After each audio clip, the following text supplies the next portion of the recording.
Very good afternoon to class 9 students. Welcome to all of you in physics class. Today we will discuss about two numericals, and the two numericals is belongs to the chapter gravitation. Very important numerical. So we consider here on the whiteboard. Okay. The question is given: mass of a body is 5 kilogram. What is its weight? Where G means acceleration due to gravity is given 9.8 meter per second square. Okay, and so we will use the formula of weight equal to mass into acceleration due to gravity. This will be the formula for finding the weight of the object, and so W equal to m into G. Okay, and so W is the weight, m is the mass, and G is the acceleration due to gravity.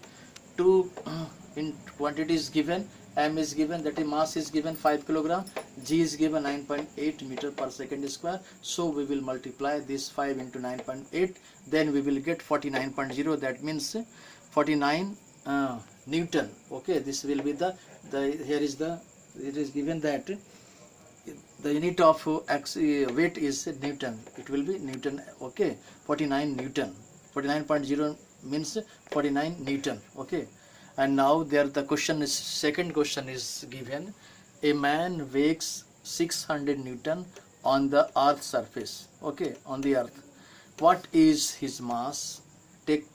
We have to take G, acceleration due to gravity, is small g equal to 10 meter per second square. Okay, if he were taken to the moon, his weight would be 100 Newton.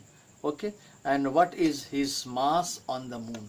What is acceleration due to gravity on the moon? Once again, we listen carefully. The question is given: a man weighed 600 Newton on this earth surface. On the surface of earth, a man has weight 600 Newton. Okay, and we have to find out what is his mass. Okay, what is his mass? And now if G, small g is given 10 per meter per second square. And now if he were taken to the surface of moon, okay, and then the weight will be changed. This will be 100 Newton, and so we have to find out what is its mass on the surface of moon. Okay, and what is acceleration due to gravity on the moon surface. Okay, and so we'll, okay, here is the solution.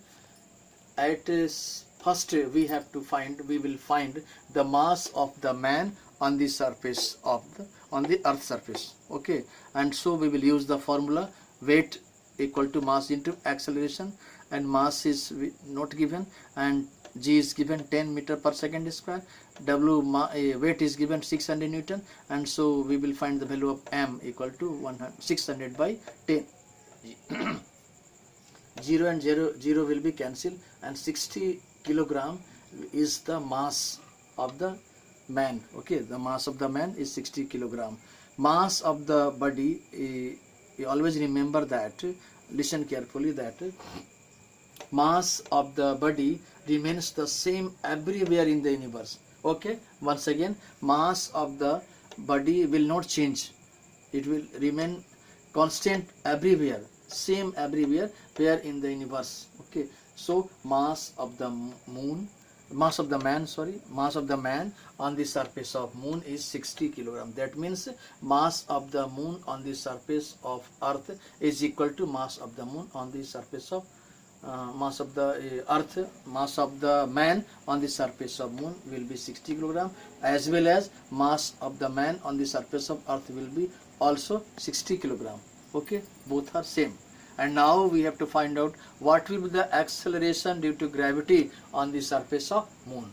And so we will find once again the formula W equal to m into G. W, weight of the object, is given 100. Okay, there is a, remember that, we will remember that, listen carefully, that as we know that mass of the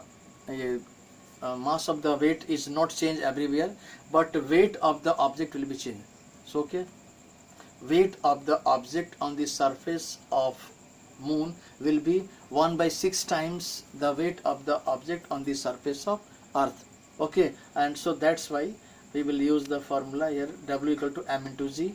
this is W equal to mg. W is given 100 Newton is given, and now 60 is the mass, 60 kilogram, and G we have to find out. G equal to 100 by 60, 0 cancel, 10 by 6, that 1.66 meter per second square is the answer. That is acceleration due to gravity. So therefore we will say that G acceleration due to gravity on the surface of moon will be 1.66 metre पर second square. Once again, एक बार फिर मैं आपको बताऊं, आप सबका स्वागत है फिजिक्स के क्लास में. क्लास 9 के सारे स्टूडेंट्स को आप सबका वेलकम है, मोस्ट वेलकम आ जाए. और आज हम लोग खास करके ये दो क्वेश्चन मैं लेके आया हूँ ग्रेविटेशन चैप्टर से आपका, और बड़ा इंटरेस्टिंग क्वेश्चन है. उसे अच्छी तरह से आप वीडियो वॉच करेंगे और आप समझ में आएगा और अपने कॉपी में नोट करेंगे. ठीक है, बिल्कुल केयरफुली 2 बार वॉच कीजिएगा, 1-2 बार समझ में आ जाएगा सारा चीज़, और इससे रिलेटेड जो भी न्यूमेरिकल्स आएगा वो सब आपके बनते जाएगा. तो देखें हम लोग केयरफुली ध्यान से देखें क्वेश्चन क्या कह रहा है. और देखें लिखा हुआ है मास ऑफ ए बॉडी, किसी वस्तु का mass, quantity of matter is called mass का मतलब उसकी मात्रा 5 किलोग्राम है. किसी वस्तु की मात्रा 5 किलोग्राम है, मास 5 किलोग्राम है. तो कह रहा है व्हाट इज इट्स वेट, उसका वेट क्या होगा, उसका वजन क्या होगा, ये पूछ रहा है. याद रखिए मास और वेट में थोड़ा अंतर है, फर्क है. ठीक है, मास कहते हैं क्वांटिटी ऑफ मैटर को, वेट कहते हैं weight is a kind of force. Okay, तो देखिए इस तरह से हम देखें. और जबकि g, small g acceleration due to gravity, इसे गुरुत्वीय त्वरण कहते हैं हम लोग. ये स्मॉल जी लिखा हुआ है 9.8 मीटर पर सेकेंड स्क्वायर, ये दिया हुआ है. ठीक है, तो आप ये यूज़ करेंगे फार्मूला, वेट का formula W equal to m into g. अब ये वेट है निकालना हमें, और मास दिया है यहाँ पे 5 kilogram, 9.8 acceleration due to gravity का वैल्यू दिया हुआ है. दोनों को मल्टीप्लाई कीजिएगा तो 49.0 मतलब 49 न्यूटन ये वेट का यूनिट होता है. न्यूटन इज ए कहने का मतलब weight is a kind of force. तो फोर्स का जो यूनिट होगा वही होगा वेट का यूनिट, इसलिए हम लोग 49 न्यूटन इसे मानेंगे. 49 न्यूटन आंसर आया. ठीक है, अब देखिए क्वेश्चन नंबर 2 क्या है. ए मैन वेट, एक आदमी का वजन 600 newton on the surface of earth, earth के सतह पे उसका वजन 600 न्यूटन है. तो कह रहा व्हाट इज हिज मास, उसका मास क्या है, क्वांटिटी ऑफ मैटर m क्या है. यदि g acceleration due to gravity, गुरुत्वीय त्वरण का मान 10 मीटर पर सेकेंड स्क्वायर हम लोग रखते हैं, दिया हुआ है आपके क्वेश्चन में ही. इफ अगर ही वेयर टेकन, यदि उसी व्यक्ति को, उसी वस्तु को on the surface of moon पे लाया गया, चांद पे लाया गया हो, तो कह रहा हिज वेट वुड बी, उसका वजन है 100 न्यूटन हो जाता है.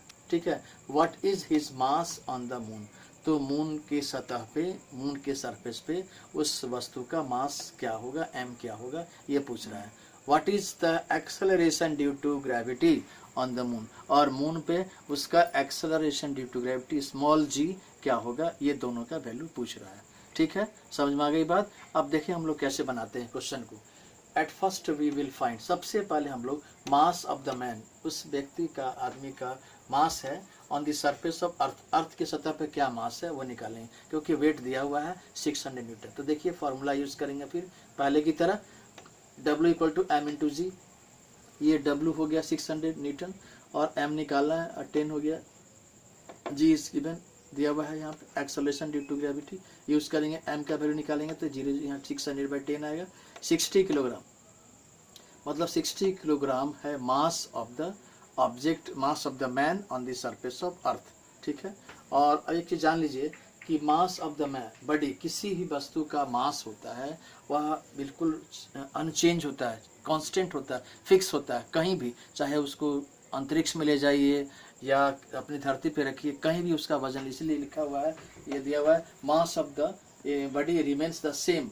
किसी वस्तु का जो मास होता है, उसकी मात्रा होती है पूरे यूनिवर्स, पूरे ब्रह्मांड में बिल्कुल एक जैसी होती है. ठीक है, मास में कोई बदलाव, कोई परिवर्तन, कोई चेंज नहीं होता. There is no change in the mass of the body everywhere. Okay, mass of the man on the surface of the moon, तो कहेंगे हम 60 किलोग्राम. जैसे मास ऑफ द मैन है आपका, ये अर्थ पे निकाले हम लोग, वो 60 ग्राम, तो मून पे भी हमारा 60 किलोग्राम होगा. ठीक है, समझ में आ गई बात. अब आगे देखिए हम लोग कि नाउ वी विल फाइंड, एक चीज़ आप जान लीजिए, यहाँ पे यूज़ किया गया है, आप देखे होंगे यहाँ पे वेट जो है चेंज हुआ है. यहाँ पे देखेंगे ये 600 न्यूटन है, और वेट जब मून पे लाया गया तो चेंज होकर के आ गया है हमारा ये 60 कि ये यहाँ भी निकाले हम लोग, वो चेंज हुआ है 100, देखें यहाँ 100 न्यूटन आ गया।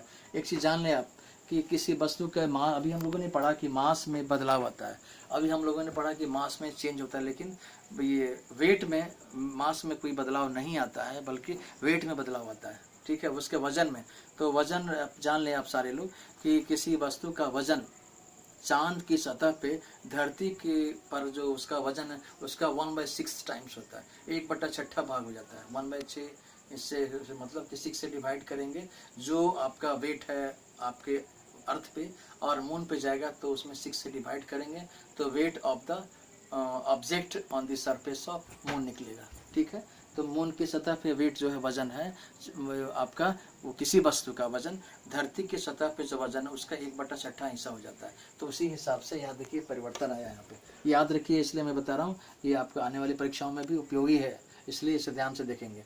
तो देखिए दिया हुआ वेट इक्वल टू W यहाँ यूज़ किया हम लोग, W equal to M into C, ये हमारा 100 ये न्यूटन दिया हुआ है, और ये 60 और ये G निकालना हमें। देखिए ये 10/6 आया, 1.66 मीटर पर सेकंड स्क्वायर, ये हमारा आंसर आया। एक्सेलरेशन ड्यू टू ग्रेविटी इसे बोलते हैं, गुरुत्वीय त्वरण कहते हैं। ये चांद की सतह पे G का वैल्यू आया 1.66 मीटर पर सेकंड स्क्वायर। तो ये हमारा आज का ये न्यूमेरिकल था, और आप सबको लगा पसंद आएगा तो वीडियोस में लाइक कीजिएगा अच्छी तरह से, और मैं समझता हूँ कि अभी यूट्यूब से जाएगा कुछ आपके पास, अच्छी तरह से इसे ध्यान दीजिएगा, अच्छी तरह से समझिएगा, वॉच कीजिएगा। Thank you, all the best to all of you, God bless you.